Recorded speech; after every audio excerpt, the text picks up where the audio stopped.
I drank and did drugs for 18 plus straight years. Living a toxic lifestyle. And when I got sober at 30, right on my 30th birthday, first time I found about treatment, which is amazing to me that at 30 years old, after this quite a history of addiction, I'm just finding out about these resources. 6 months, so I get out of treatment and I think I'm cured. I think I'm ready to take on the world. I'm filled with resentment. Resentment was my new drug of choice in work. And 6 months later, I relapsed. And this cycle continued 4 times. And when I finally landed for the last time in the hospital, I knew that it was on me to completely change me.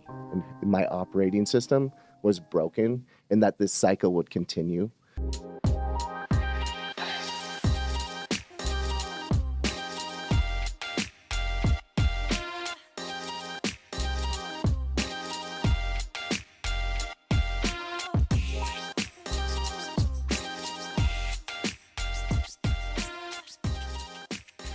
What's going on, guys? Dan Wise back with Find Your Mode podcast. And today we have 2 awesome guests. They're probably going to take over the show as one of our guests has been on TEDx on the stage. So you're going to tell us a little bit about what you guys do. I know you got some awesome stuff going on in Spokane. You're getting ready to do something in Spokane Valley. And the 2 of you work with basically men trying to get their lives in order, coming out of addiction, recovery, maybe the prison system. MER, Men in Recovery, MIR. MER. Yeah. Okay. We have coined the term men's transformational platform. So we help men transition away from addiction, homelessness, and incarceration.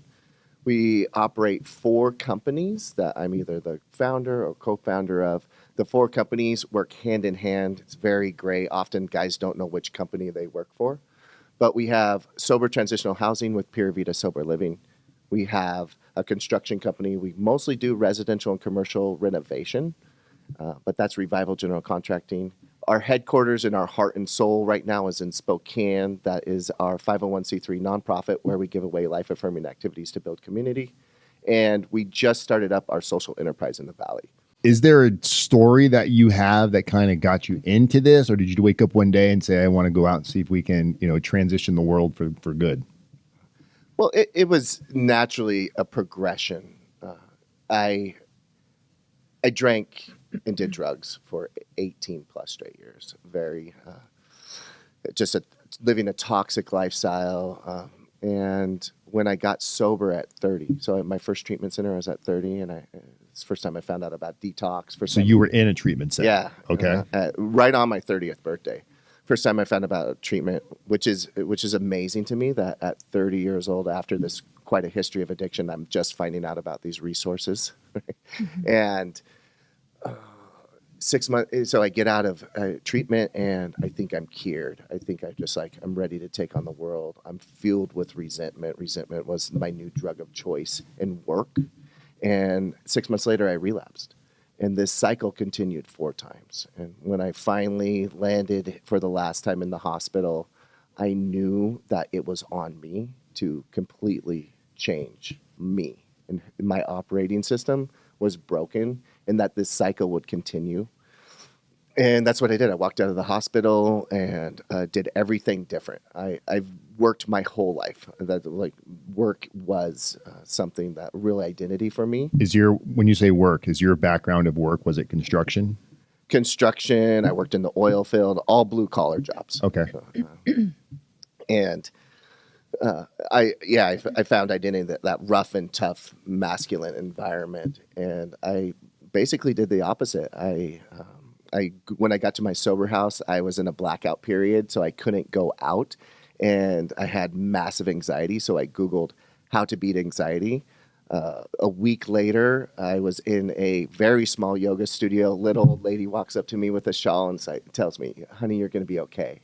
And I walked out of that studio that night and took my first real clear breath, and it changed my life. And then I started doing yoga. I got back into CrossFit and started hiking with people in the anonymous group. So that I had a program, recovery, going through Alcoholics and Narcotics Anonymous, and then started doing these life-affirming activities, and it worked. It started to rewire my brain, and I told myself I have to find a way to give this to more people in recovery. I'd been running forever. I got sober in Portland, Maine.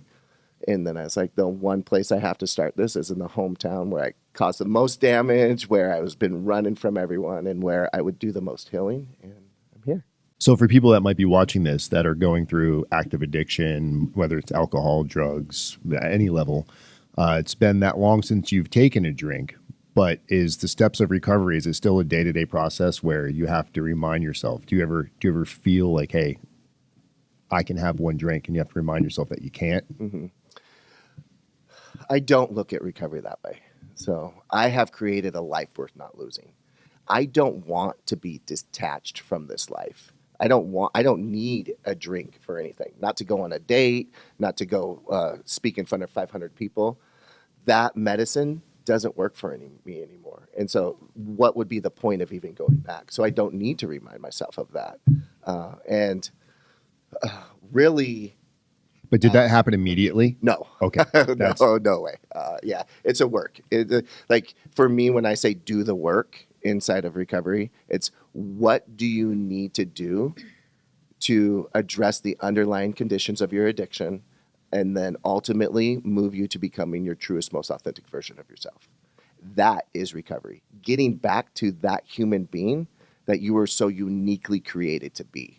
Were you ever this version before, or was it always a drugs addict? Was that always the process prior to where you are now? Mm-hmm. I like that question. When I was a kid, before life did what it was going to do to me, I was very much like team captain of the football team. I was really into nature. I would build forts. My dad has torn down so many forts in the neighborhood that I grew up in. I was a big brother, like that like protecting big brother was always inside of me. And like my titles today are those. I'm a leader, I'm a father, I'm a creator. And so I can, and often when I'm coaching in recovery, I'm like, who were you as a child? What were those gifts that you came into this world with that you are able to now take as an adult to find purpose and why you're here? Do you guys have people that come into your housing that just never had a good, positive role model or lifestyle prior to where they are now? Oh, absolutely. Many. So we work with the population just really on the bottom rung of society, really just holding on by a thread. I'm a big believer that childhood trauma, it will lead us to addiction. And there can be post-traumatic growth and also post-traumatic stress from our childhood events. But for most of the guys that are in our program, that deep addiction wiring took place inside of events in their childhood. So, and then also you magnify that by really a toxic home environment, a lack of nutrition, no father figure, no mother figure, poverty, all these factors just wired in deeper and deeper. Oftentimes, what drug of choice is very much a response to what happened as a childhood. So that's why some people will really love opiates. That's why my drug of choice was alcohol. That's why other people's drug of choice is methamphetamine. So I like to say that every addiction has been uniquely woven, so every addiction will be uniquely unwoven.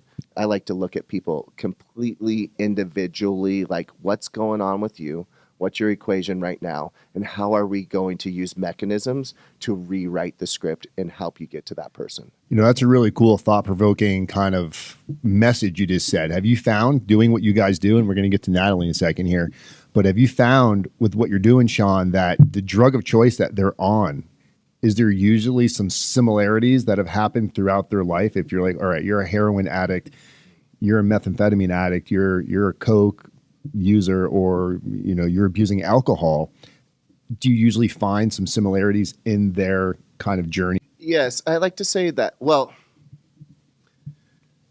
I do.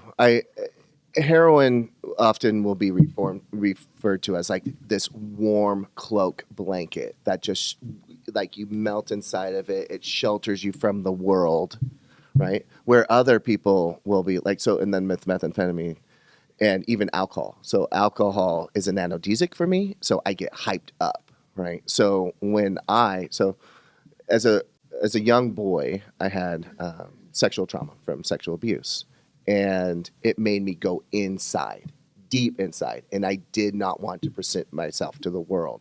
So here are me, like, don't bother me, don't like I don't know how to speak to other people. I have this real social anxiety, very bad social anxiety. I remember in like 5th grade, I was asked to read, and I was shaking, like not normal, right? That's like what your nightmares would be, right? Having nightmares as a kid, not just being naked in front of the audience, but having to talk. And I got a late start drinking. I didn't start drinking until my senior year of high school. And then when I went off to college and really started drinking tough, I had arrived because I had all this social anxiety, like meeting all these new people. I was playing college football. That was super intimidating. But at night, when I could go out and get just wasted, I was like King Kong.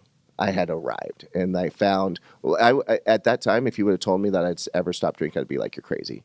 All I've ever wanted to do when I was drinking is find out how to drink without consequences. Does it exist? For some people, absolutely. Social drinkers? Oh yeah, social. Yeah. I think even social drinking, though, unless it's like, a glass of wine here and there, but I think a lot of people will determine what social drinking is and not. I like to get up early, and it affects that. I think it affects the positive aspects in one's life. You nailed my favorite addiction definition is from Dr. Andrew Huberman. The narrowing of what brings us pleasure. And that, to me, just really stuck. Because when you look at your life, so I start using alcohol, right? And first thing to go was my athletic career. Second thing to go was my personal relationships. Third thing to go was my health. Fourth thing to go was my home. Fifth thing to go was my job. The only thing right now that can bring me pleasure is alcohol. The narrowing what brings us pleasure, which is part of the equation of getting back to yourself. Is like, okay, so you walk through the doors of Reclaim Project and you have nothing. You have barely anything that's going to bring you any pleasure. I always say it all the time. Early recovery sucks. It's miserable. But how do we start widening all the different things to create this life worth not losing? Okay, so I got my basic Maslowian needs down. So I got shelter, I got a community around me, and I have a job or a purpose. From there, how do I rebuild a family? How do I find a career or a purpose that that's really going to bring both my own unique genius, right? And then from there, okay, what lifestyles do I really respond to? Whether it's hiking, all these different life affirming activities, and you just keep adding, and then all of a sudden you're looking at this life and you're like, this is amazing. I don't get bored. I just switch to the next thing that I want to do. And there's a big difference between the sunset in the morning when you wake up feeling great versus, the sunrise when you wake up and see it versus the sunrise where you didn't go to sleep the night before. Mm-hmm. So Natalie, tell us a little bit. Okay, so how long have you been with the group, Natalie? I just got brought in as COO, Chief Operating Officer for Reclaim in the Valley and getting all of that program kind of systematized and into a playbook where we can just like slide it across the table, make it super easy to understand. Because there's so much more going on that, than the 4 things that he first started off right. with. I can see just talking to him. You can imagine his brain is just like, yeah. And you need somebody to kind of go in there and pull the master. pieces out and kind of go, all right, this is what he's thinking. Yeah, the mastermind. I learned something Natalie, take all this. Yeah. Oh, and by the way, do this.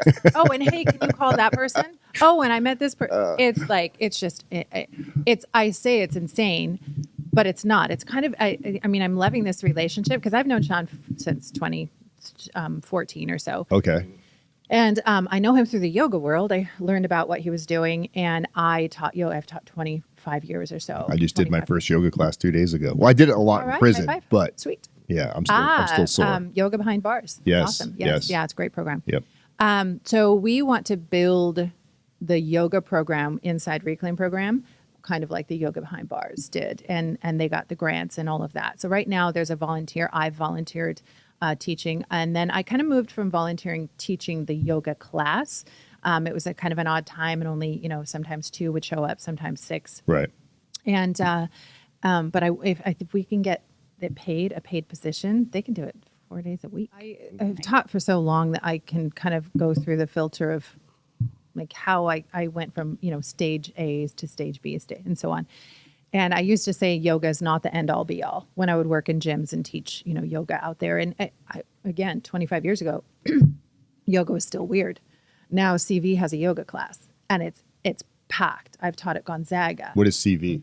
Sorry, Central Valley High School. Okay. Has a yoga class. And it was a feat and a half to get that to pass as an education PE credit in the school system. I would like to see it as a social science credit. Wow. I would actually like to see it switched in the way that we view it as an education and an education source. And what I mean by that is going right into that yoga meditation side of things. It all comes back to meditation. So now, as I'm working through my stages, yoga is the end all be all. And I pause there because there's going to be Christians listening and they're going to get, it's a yoga, it's a bring there's going to be people that think it's still weird. There's going to be people that have their things to say about it. Or I just can't. That's the biggest one. I just can't. And when you're can't do yoga? Can't meditate. Oh. And going back to the guys, I mean, that narrow scope of what gives you pleasure, I can find absolute total pleasure and bliss in just taking a freaking breath. Right. I get goosebumps thinking about it, and I can get emotional thinking about it, about my everyday experience of just going. It's like that's it. It's sexy. Breathe in the good, get rid of the bad, right? When do we breathe deeply? It's like, that's a sexy, intimate. Well, we live in a world now where it's TikTok, Instagram, yes. like a squirrel, like you're That's like a goldfish. Shallow breathing all the time. So when I've taught the men, I'm in a room with 30, 40 men, and I'll take them through pretty intense breathing techniques and, lots of like, kind of almost diaphragm bring yourself to a point of hyperventilation. And then I calm them down. And then I say, look, free drugs. How do you feel? How did you feel before? How do you feel after? Free drugs. So, that's where I came in, is through this yoga kind of experience. And I've run businesses and done a lot of different projects.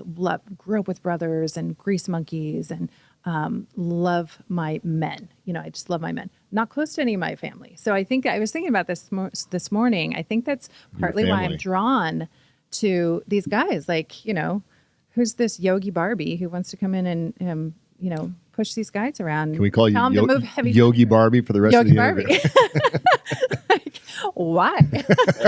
I have sons. I'm just surrounded by men, and I love it. I love it. We need our men strong. Let's kind of talk about who comes to get help from you guys. Where do they come from? How do they find you guys? And what type of, if you have any awesome success stories of anybody that sticks out that you can share. How do people find us? Yeah. Let's start. Word of mouth by now. We've been around long enough. My first nonprofit was an active sober community called Pura Vida. We grew very fast, very popular. That has really helped Reclaim Project. My first TEDx talk was about Pura Vida recovery. My second TEDx talk was about Reclaim Project. So a lot of word of mouth. Most treatment centers know about us. Most prisons know about us. I like to joke around that I'm known in all these prisons in the Northwest. And we got a pinup calendar. And even in the streets, and even our guys too. So we've had so many success stories now. And then we've had a cleanup crew in downtown Spokane. And they have buddies down there still on the streets, still in active addiction. And they'll be like, hey, when you're ready, call Reclaim Project. When you're ready, call Reclaim Project. So it's just word of mouth that gets us. People coming out of prison, not only in Washington, but also in Idaho and Oregon and even Montana sometimes. We got guys coming straight off the streets. We do have a relationship with stabilization where we can say, hey, let's get you stabilized. Let's talk about if you should go to treatment or what's the long-term treatment plan for you, or we'll bring you in. Some of our greatest success stories have actually came just straight off of the street. So when you're getting somebody in, somebody that comes, like you said, the guys will go out and word of mouth and say, hey, when you're ready, give Reclaim a call. what does it look like for them to be ready? Do they have, can they come in high? Do they have to get clean first? Like what's that look like? So we do have the barrier of sobriety, but if someone calls me under the influence, or they're 2 days sober, they still are going to have a positive urinalysis, then there's options for that. A lot of times I'll be like, is there anywhere you could go? Maybe it's the Way Out shelter, maybe it's the UGM, where you could go for 2 or 3 more days of sobriety so we can get a clean UA. It's really a lot easier when we have that baseline of a clean sobriety. So why though? Why is it easier? Our program is nuanced. There's a lot going on, and we need to know what we're working with. If you come in the door and you're still having behavior from methamphetamine, we don't know if that's the baseline you, or what's the baseline we need to work on. And we've before, we've let people in and been okay. And now we have a lot of we give our guys a lot of personal agency over their life, right? So we're not going to be like, you can't go down to 7-Eleven, or you can't go here. Yeah, if you want to go there, go there. And we won't be able to know if they went out and just got high again, right? They might have 2 days of sobriety. They still have a positive urinalysis. We don't know if they went out and got high that night. So we need that baseline to be able to really be able to work with them. See who they really are. And also, it's a willingness. Is it time for you to turn your life around? Of course, we get a lot of guys who just want the consequences to stop. And it's like, okay, but the baseline is not even the first step inside of, and I'm not referring to like the anonymous steps. Your choice to get clean and sober, that's on you. That internal dialogue, it's only on you. And some people, they need to go out and get more pain, and some people are just ready. Then when you are ready for that, then you can walk in through the doors of Reclaim Project and start working on yourself and start putting that process together. But really, it's just how it's a mechanism of being like, who's ready, who's not ready. And what's the accountability like at Reclaim? So somebody comes in, they hit baseline, you kind of know who they are, so you can gauge if they're looking like they're on something. Is there testing coming and going, or going out and coming in? Absolutely. No, not going out, coming in. I mean, we're pretty good. We can pick up quickly on if someone's using it or not. We are going to give you a random UA and twice what happens? a week. They test positive. Then we rewrite the equation. I can work with someone who wants to be clean but doesn't have the skills. Right. What I can't work with is someone who just wants to have a shelter and a roof over their head, and they want the consequences to go away. I mean, there's lots of people like, oh, wow, I just got popped with a whole bunch of drugs, and I'm looking at all these charges, and I want these charges to go away. Why don't I just go to Reclaim? We can sniff that out right away. And we know the people who are ready to really start changing their life, because it's the work. It takes work. But I imagine there is a threshold to where it's like, look, you're saying one thing, your audio and video is not matching up here. Mm-hmm. We can't, because eventually one bad can affect others that are trying to go through something. Mm-hmm. So I'm assuming there are people that just aren't cut out for the program, at least not in that current position where they are in life. Absolutely. And on now I'm Shawn talking for like the greater recovery community and people who are working with people in addiction, is every organization needs to pick a part of the spectrum and work with that spectrum. We work with the population we work with very well. As a matter of fact, no one does it better. But it's a little bit narrow. We don't work with the wide berth of all the people that are addicted out there or trying to get their life together.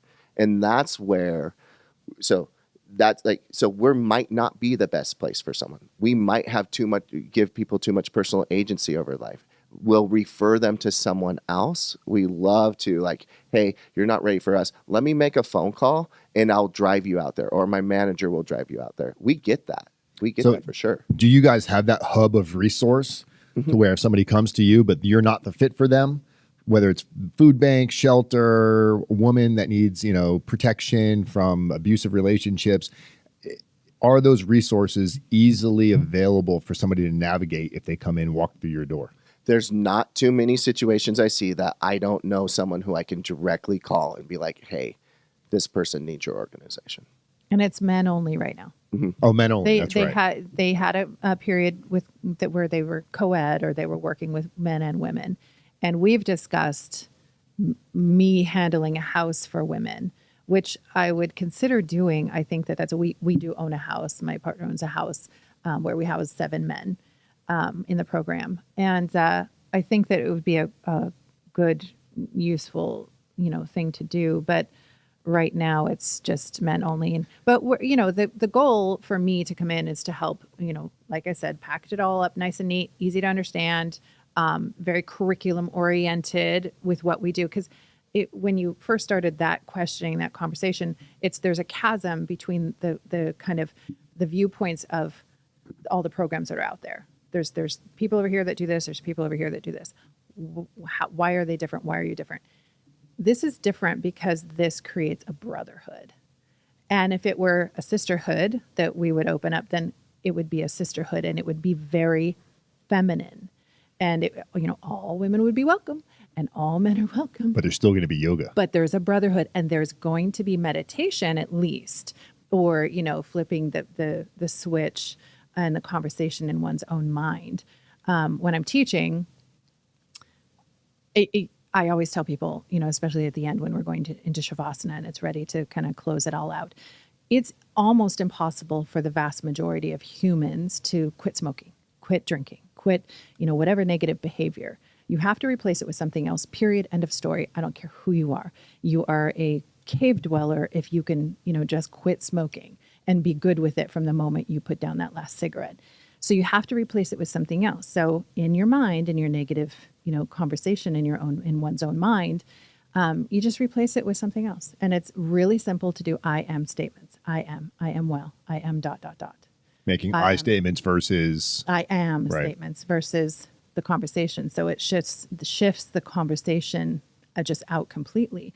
And so the way to come back to, how this program is different and why there is a chasm in this, everybody wants to save the world, but we all have different perspectives on how to do it.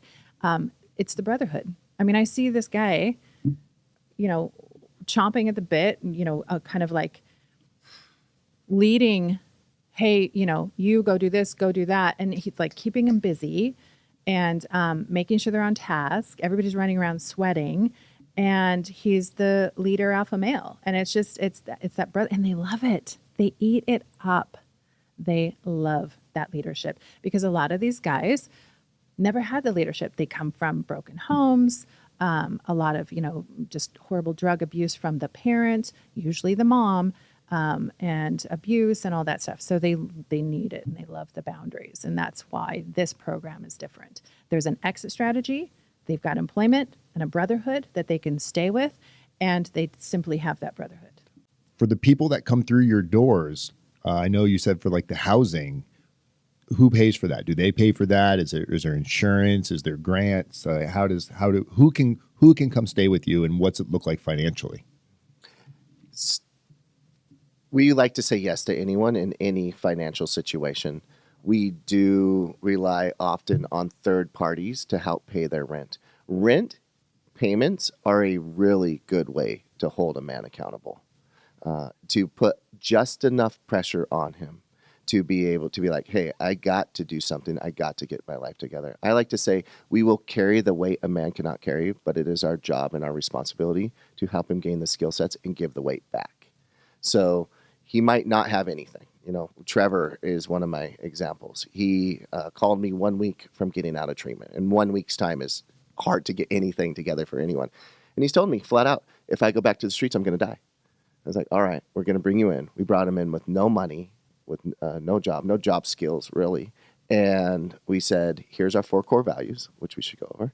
And he was able to grasp those four very simple concepts. And we were able to guide, and he was able to emulate and get him to a place where he was self-sustainable inside of our program. And that's really when the deep work starts happening. Trevor, I have an experience with him. My partner hired him. So general contractors out there, we do have general labor for hire. And so he had hired, I don't know, 3 guys, I think, on a job way out in Blanchard. His truck got stuck on something. So I had to drive out to Blanchard from Spokane, pick up the guys and drive them to North Spokane kind of area where in separate houses, some of them lived. And I was meeting Trevor for the first time, and I don't know how long he was in the program. It was last year sometime. So I don't think he was in the program long. But there's this kid, he's like 24, 28, something like that, somewhere. Trevor? Yeah. And he's sitting in my front seat, and I'm just kind of going through, again, here's Princess Yogi driving these guys home. Never met him before. And they're like, who's this girl? And I'm like, how's it going? Where are you from? All this small talk. Trevor gets so animated telling me the story about how he gets to pay rent for the first. He gets to. That was his wording. I get to pay rent for the first time. I've never paid rent before. He's like literally shaking, major animated, sense of pride, hands going everywhere. So I cried. I'm driving home and I'm like, it was awesome. It was amazing. What are the expenses somebody's looking at coming in? How much of it can get covered? Because obviously part of the accountability is, you give you some time to get on your feet, but sure, you got to know what it's like to pay bills. Yeah. So our rooms, we operate 120 bedrooms and in multiple different homes. So the size of the room will dictate the price of the room, or how nice the house is will dictate the price of the room. So in that range is between $500 and $650 a month. A month. Oh, it's not bad. And we have a one-time administration fee, goes towards move-in, move-out costs, drug tests. We drug test extensively, and those add up. Also, any of like the administrative assistance we need to give them to, and we give all sorts of administrative assistance to get into other programs, and that's a $300 fee. Okay. Now, there is agencies, like there is programs that they open and close. The Goodwill is, for example, City of Spokane is a third party, Department of Corrections is a third party for us. And so that can be covered. We really like them to have some skin in the game somewhere. So our relationship with Department of Corrections is great because they will pay their rent, but the administration fee is up to them. So, and we're going to work with them. We're going to be like, okay, hey, I really, really believe in early recovery. The guys need hyper flexible employment.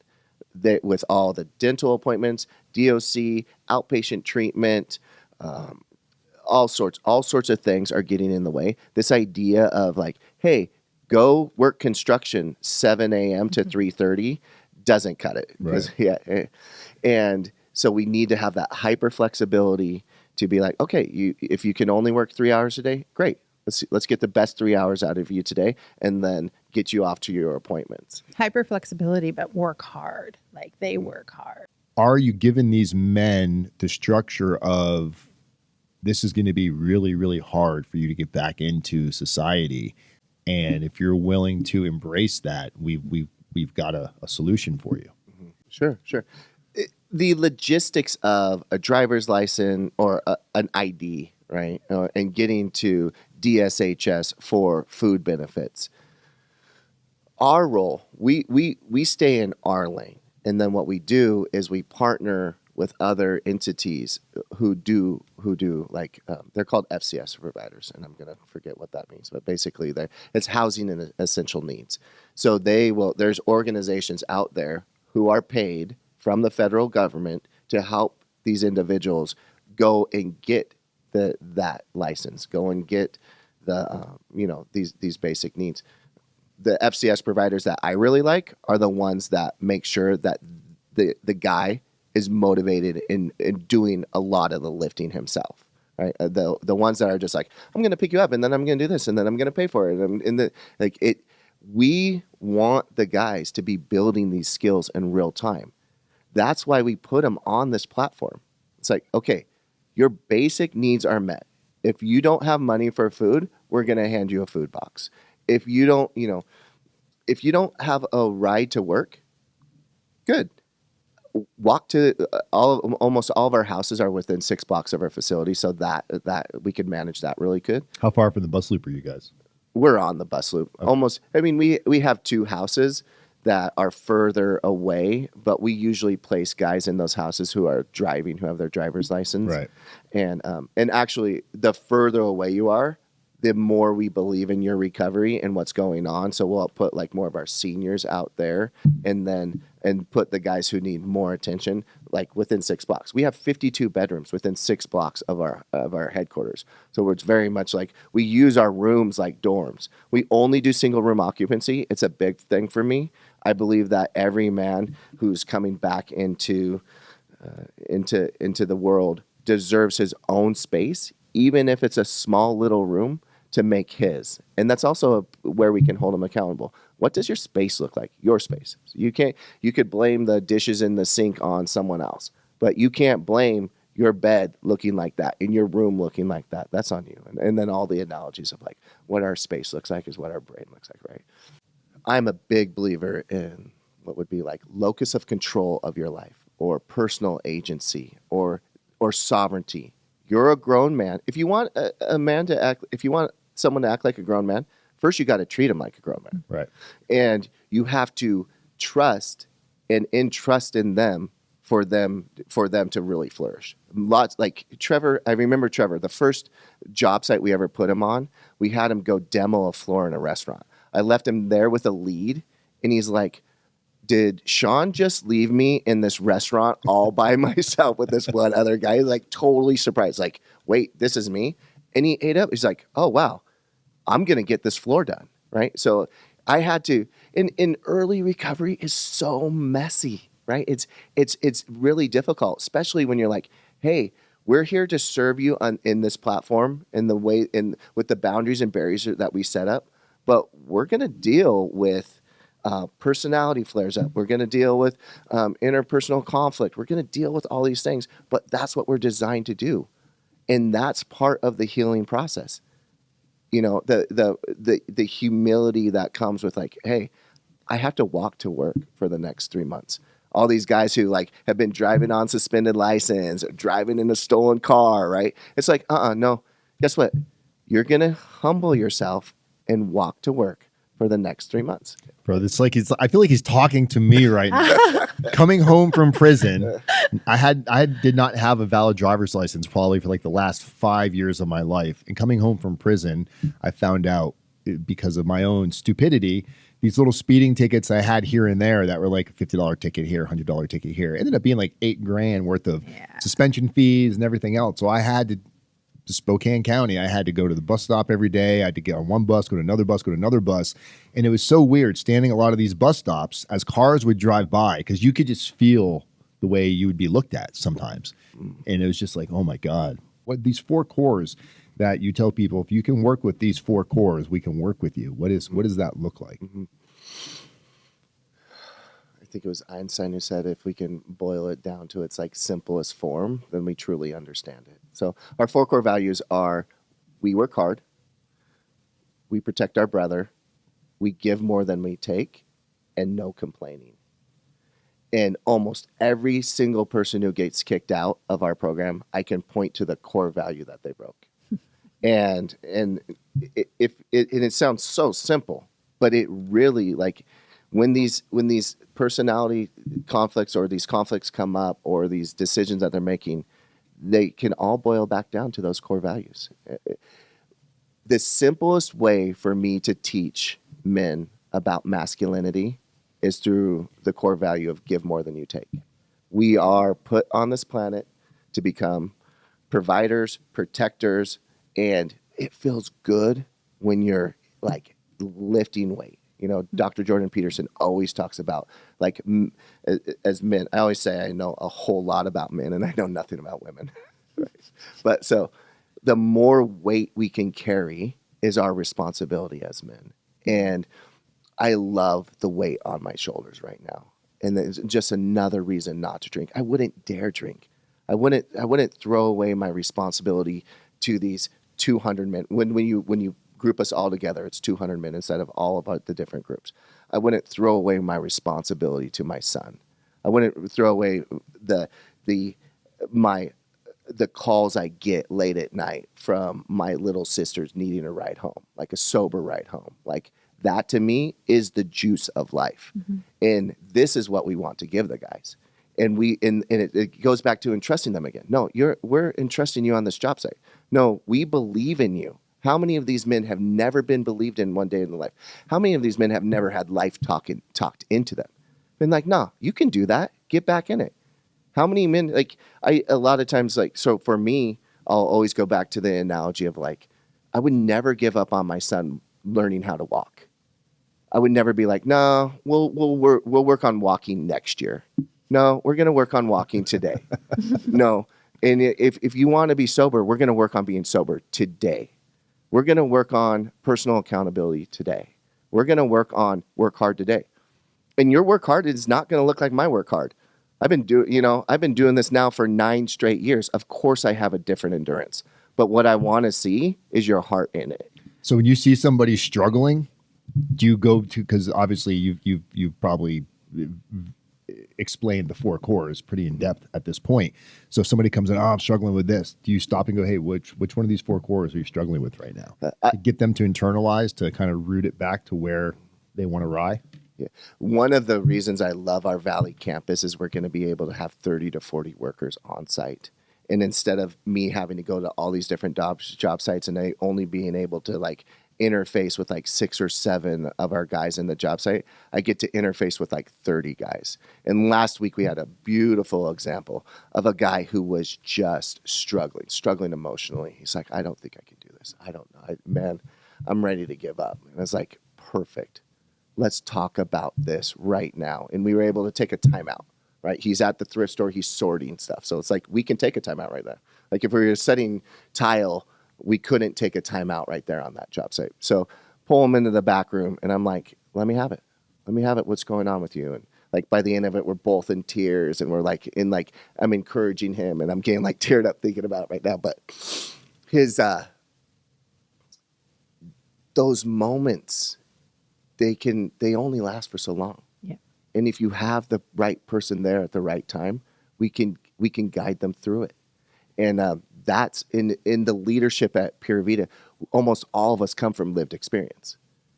Almost all of us have like dealt with a true adversity that we had to come back from. And so we can be this example in this moving forward. And then also like, we're not afraid of emotions. Mm-hmm. We're not afraid to be like, oh, you're hurting right now? That's a real elephant. My profile picture it says, sit with warriors. The conversation is different. And I've had the most amazing conversations with these guys sitting there in a dirty house, painted clothes, because we've run several different jobs and hired them as labor. Right. So, and I've headed up a painting job, for example. I used to have a painting company in Southern California. I was an artist. I was well paid to go into big, beautiful, ball team owners' homes and work on it for 6 months, painting a mural in the kids' bedrooms where they're so wealthy. There's a panic room in between the kids' rooms. And that's one example. A panda grooming. A panic room. Oh, panic room. Oh, yes. Wow. Okay. So the kids are trained, because they've had threats against right. stealing their children right. for yeah. money. It's a real thing. Yeah, it's a real thing when you have a lot of money. Right. Worked in a lot of Del Mar, La Jolla, that's where I'm from. And it's such an amazing experience.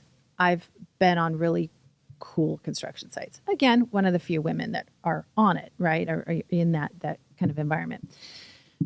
I have to say, with these guys sitting around eating lunch and chit-chatting, the conversation's different. Yeah. So these guys are warriors. At some point in their childhood, they wanted to save. They wanted to be bigger. They wanted to be, they had dreams, they had goals. And then now I'm going to get emotional. Mm-hmm. And then somewhere along the line, mom, couldn't take care of herself. And so she couldn't take care of her kid. And it's oftentimes a single mom and a son. That dynamic, and I have sons, so I get it. That dynamic is a challenge. And if she can't take care of herself, then I call it trauma drama. You invite drama into your life when you've had that trauma right. As a child. And so anyway, the conversation is different. It's so powerful. That emotional, these guys are just so willing to just say when you see them get open and become vulnerable. Oh, it's amazing. It's amazing. They're not hiding shit. They're not hiding anything. What's the best way for people to reach out to you for 2 reasons? 1, somebody needs help, or 2, if somebody wants to maybe financially help out and support the cause, make a donation. What does that look like? If they want to make a donation, I lead people to our website, reclaimprojectnw.org. And right there's a donate button. Okay. It's super simple that way. There's lots of ways that you can help because we do so Volunteer many work different too, I'm things. assuming. Yeah, volunteer work, thrift donations, hiring one of our guys, yoga teachers coming to teach class, CrossFit instructors are coming to teach that, mixed martial arts, jujitsu. Like we're a little town, and so so many people could. Yourself, you could come and speak about your transition from Sign me up. incarceration. Big Brother Dan to the rescue. Yep. I'm in. Love it. I also, as a leader, have always wanted to, and when I write my book one day, one of the chapters is going to be pick up your phone. I will answer. I try to answer every phone call that comes in because I want to be able to respond to that person. And that might be the call that you don't want to miss. Yeah. But also, definitely the guy who's calling for help, but also, hey, someone really wants to donate. Someone really wants to give of their time. Someone really wants to be a part of the Reclaim Project. I want to do. So I always give out my phone number and say, send me a text message, send me an email, give me a phone call. You can get, I'm top at the chain of command at the Reclaim Project. You can get the boss. And we have the 2 locations in the Valley. The Fiddy Club is our thrift store. It's a members-only thrift store. You pay $149 a year annually, and everything in there is 50 cents for all you thrifters.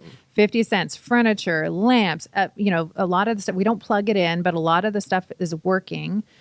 We've got everything in there is 50 cents for the yearly membership fee. 50 cents, unlimited. They had some limits. Dan's signing up for that too. I know. So awesome. So you can just come in. I Where's it at? find it's right next to URM on East Sprague in the Valley. URM is a grocery store. A lot of people know that. I always thought it was called ERM. It's ERM, right next to ERM. And then and just that alone is a universe in and of itself. If anybody remembers Brown Building Supply, they closed down, I think, at 21. We are starting to open up the back. We have an acre back there, a yard, and we've already got some people who came through and were liking some of the building supplies that we've already got. But very usable, reusable, reuse innovation is what we're calling it. And we've got the thrift store. We've got affiliate furniture sales. Come in, help us sell the higher end, the nicer furniture. Come flip furniture, buy it. We're gonna be like kind of a wholesale swap meet, the one-stop shop. It sounds like a community clothing, that you guys are kind of electronics, developing. building supplies, and furniture. Yeah. Whoa, did I? Yeah. Are we good? Everybody here? Yeah. Okay. I can hear you. I want to touch on that social enterprise piece and something that and I know we're in a time crunch. I have a doctor's appointment at 11, virtual. Okay. So, we got like 10 minutes. Oh, good. If you look at Reclaim Project, especially the whole thing, but especially the social enterprise piece, it's not what society can do for the guys in recovery. It's what can the guys in recovery do for society. Right now, we have 250 members at our thrift store. That's a drop in the bucket for what it's going to be. But these are small business owners. These are families getting their life back together. These are fire people, their houses have burnt down. We are working as hard as we can. We're using our muscle, our sweat, our blood to be a productive member of society and a resource. And that right there will trigger new psychology in the guy and get back to that give more than you can take. And then, and ultimately, we have an epidemic of lost men right now, which means we do not understand. There's a whole bunch of men that do not understand masculinity. Mm-hmm. And they come into the Reclaim Project, and it's not gimme, me, I. That's the definition of addiction. Right. It's all about self-preservation. It's all about me. No, It's about what you can do for society. And that's what I think really separates us apart. Mm-hmm. Mm-hmm. Shawn, for the last few minutes we have, because you also have been on the TED stage, TEDx in Spokane, right? Spokane. What was that process like? Hearing you talk earlier, fucking terrified to get up and talk in front of an audience, like being sober, all these, that's quite the transition from going from, I don't want to get up and talk, to talking in front of the TED stage. Trust a mechanism, not motivation. So how do you get your skills? By at bat. So of course, my second TEDx talk, significantly better than my first TEDx talk. I, again, had that social anxiety, and I was really blessed to have this platform. I will always say that Pura Vida and the Reclaim Project, the one who's getting the most is me. Like, at the end of the day, like, I get so much from this. It has been a vehicle of transformation like no other that I could have ever thought of. Are you a advocate of like Toastmasters? Yeah, absolutely. I mean, and it goes back to what Seth Godin says for me. Show me your crappy work. Show me your crappy podcast. Show me your crappy public speech. Where is your public speech? Where have you sat? Have you got up in front of city council when they're talking about new opiate ordinances and gave your 2 cents? Have you got up in front of class? Have you got up in front of an AA or an NA meeting? Have you told your story? Start telling your story. You'll get better and better at it. I always say if you can articulate it, then it's going to show you if it's true or not. Because once I say it to you, I have to ask myself, was that true? Right. And so I love articulate your story, and it's just that principle of like you will get better every time you step out. Yeah. And when you mess up, it's just so like when you jump out of airplanes, especially in the military, the protocol, if you have a malfunction chute and you get down safely, right? Your next action is to get back in that plane and jump again. When you mess up in life, you get right back in the batter's box because all that time away. All right. So let's say you had a crappy talk. All that time away is wiring in a negative experience. You have to get back to a positive experience. Even if it's 2% better, you have to get back in the batter's box. And other cultures are geared towards that. If you've ever traveled around the world, you go to Italy, they don't give a crap. Like the hounds are flying all over. They don't care if they misstep their words. They don't, like they're just storytellers, natural. Britain, I lived in Scotland for a year. They're natural historians, storytellers.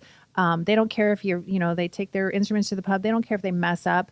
They just start over and do it again. It's very culturally ingrained into our Judeo-Christian kind of Protestant work ethic culture to be perfect.